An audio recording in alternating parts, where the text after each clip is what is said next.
السلام علیکم، welcome in Basit medicine care. دوستو، آج ہم آپ لوگوں کو بتائیں گے ایگزیپرو ٹیبلٹس کے بارے میں، جو کہ ایک اینٹی ڈپریشن ٹیبلٹ ہے۔ آج ہم بتائیں گے کہ اس کے یوزز کیا ہے، اس کے سائیڈ ایفیکٹس کیا ہے اور اس کے وارننگز کیا ہے۔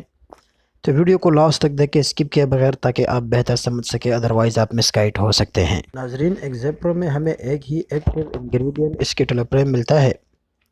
یہ منشیات کے ایک گروپ میں ایک اینٹی ڈپریشنٹ ہے، جسے سلیکٹیو سیروٹونن ریسپٹر انہیبیٹر SSRI کہا جاتا ہے۔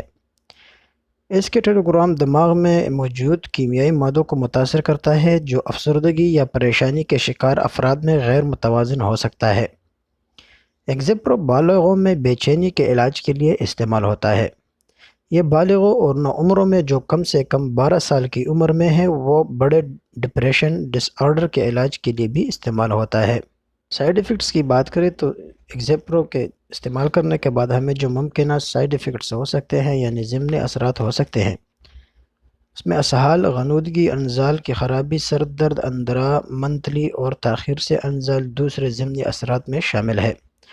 انورکسیما، قبض، چکر آنا، ڈس آرڈر، پسینہ، تھکاوٹ، البیڈو، ڈائفورسس اور زیروسٹومیا میں کمی منفی اثرات کی ایک جمع فہرست میں شامل ہے۔ اس میڈیسن کے بارے میں اہم معلومات آپ کو دیتا چلوں۔ اگر آپ پیموزائڈ جس کی کمپوزیشن اورپ ہے، یا سیٹلورام جس کی کمپوزیشن سیلیکا ہے، اگر آپ یہ میڈیسن لیتے ہیں تو آپ کو ایگزیپرو کا استعمال نہیں کرنا چاہیے۔